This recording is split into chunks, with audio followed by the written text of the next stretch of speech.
तो एक बार फिर से बाबूलाल का रुख कर हाँ, लेते हैं, मतलब बिल्कुल दोबारा प्रताप सिंह खाचरियावास जी के पास जाएंगे। अच्छा बाबूलाल, आप इंतजाम यहां पर दिखा रहे हैं बीजेपी कार्यालय का, जानकारी यह मिली है कि बीजेपी ने भी आतिशबाजी, मिठाई, गाने बजाने का इंतजाम किया है, उधर कांग्रेस भी पीछे नहीं है इसमें। कांग्रेस ने भी टेंट लगाया। हाँ जी बाबूलाल। जी देखिए, यहाँ तो जश्न की तैयारियां, मिठाई का जो ऑर्डर है वो पहले ही दे दिया गया था और आज जो है नतीजे आएंगे उससे पहले मिठाई भी यहाँ पर पहुंच जाएगी, क्योंकि बीजेपी को लगता है कि कोई चुनौती उसके सामने है नहीं और उसके जो कार्यकर्ता इतने कॉन्फिडेंट हैं कि आप कह नहीं सकते कि आखिर इस जोश के पीछे की वजह क्या है। और सबसे बड़ी बात यह है कि बीजेपी के प्रदेश कार्यालय के सामने तो नरेंद्र मोदी देश की देवतुल्य जनता और कार्यकर्ताओं का कोटि कोटि आभार जताते हुए भी नजर आ रहे हैं। इसका मतलब यह है कि बीजेपी मान चुकी है कि उनकी केंद्र में सरकार बनने जा रही है और फिर से मोदी सरकार बनेगी। ये कॉन्फिडेंस जो है वो यहाँ बीजेपी के प्रदेश कार्यालय के बाहर भी एक बड़े होर्डिंग के रूप में चस्पा किया गया है। इसका मतलब ये है कि बीजेपी कोई मुकाबला ही नहीं मान रही, एक तरफा मुकाबला मान रही है। और आप ये देखिएगा कि ये जो जोश ही बता रहा है कि नतीजों से पहले ही बीजेपी मान चुकी है कि उसकी केंद्र में सरकार बन गई है और प्रधानमंत्री नरेंद्र मोदी का हाथ जोड़ते हुए बड़ा एक तस्वीर जो है वो यहाँ पर लगाई गई है और वो देश के मतदाताओं का यहाँ पर आभार जताते हुए दिख रहे हैं। मेरे साथ तो बीजेपी के नेता जुड़ रहे हैं, उनसे बात करते हैं। ये जो कॉन्फिडेंट है, ये जो आप लोग भरोसा जाहिर कर रहे हैं देश की जनता में, बिना नतीजे घोषित हुए, काउंटिंग स्टार्ट नहीं हुई है और इतना बड़ा होर्डिंग लगाया गया है, ये जो जोश है ये किसका इशारा कर रहा है?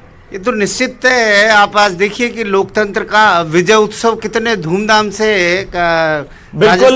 मैं थोड़ा सा रोक रहा हूं और वापस से आपका रुख कर लेंगे, लेकिन पहले चलते हैं जयपुर, जहां पर सहयोगी राकेश शर्मा मौजूद हैं, प्रताप सिंह खाचरियावास जो कि प्रत्याशी हैं कांग्रेस पार्टी के, उनके साथ में। जी राकेश, आप बात कीजिए, रिएक्शन लीजिए। हाँ बोल रहे हैं। अच्छा खाचरियावास साहब, अगर आपको आवाज मिल रही है तो आप ही से सीधा सवाल करते हैं। हाँ जी, आ रही आपकी आवाज मेरे पास। मैंने कहा सुप्रभात और गुड मॉर्निंग रविंद्र और हेमंत की तरफ से, न्यूज 18 की टीम की तरफ से। जय श्री श्याम। आज की शाम कैसी रहने वाली है प्रताप सिंह खाचरियावास के लिए, कांग्रेस के लिए, इंडिया गठबंधन के लिए?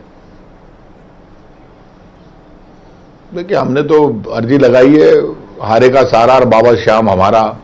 और आप जानते हैं कि सुदर्शन चक्रधारी भगवान कृष्ण हमारी मदद करेंगे, क्योंकि आप जानते हैं जो दुनिया को चलाता है वो सबकी मदद करता है। इस वक्त मुद्दे और सच्चाई हमारे साथ है और जब मुद्दे और सच्चाई साथ होती है तो भगवान भी आशीर्वाद देते हैं। बड़े मन से, बड़ी ईमानदारी के साथ, वास्तविक मुद्दों के साथ देश की जनता की आवाज बनकर कांग्रेस के नेताओं ने, कांग्रेस के कार्यकर्ताओं ने, कांग्रेस के परिवार ने, पूरे अपोजिशन ने चुनाव लड़ा है मिलकर। और इस चुनाव से अपोजिशन को बहुत उम्मीद है, पूरे देश को बहुत उम्मीद है। देश समझता है इस बात को कि जब सरकारें बदलती है तो देश बदलता है। और इस वक्त जिस ढंग से चुनाव लड़ा गया उसमें मुद्दे बड़े थे, महंगाई, गरीबी, बेरोजगारी, और मकसद एक था कि देश के नौजवान को रोजगार मिले। कर्मचारी, व्यापारी, मजदूर, किसान, जिनके भी घर में बच्चे हैं, उनको जब रोजगार मिलता है तो घर में एक खुशी का माहौल बनता है। देश में माहौल बदलना चाहिए। और ये पूरा चुनाव आपने महसूस किया होगा, केंद्र की सरकार ने पूरा चुनाव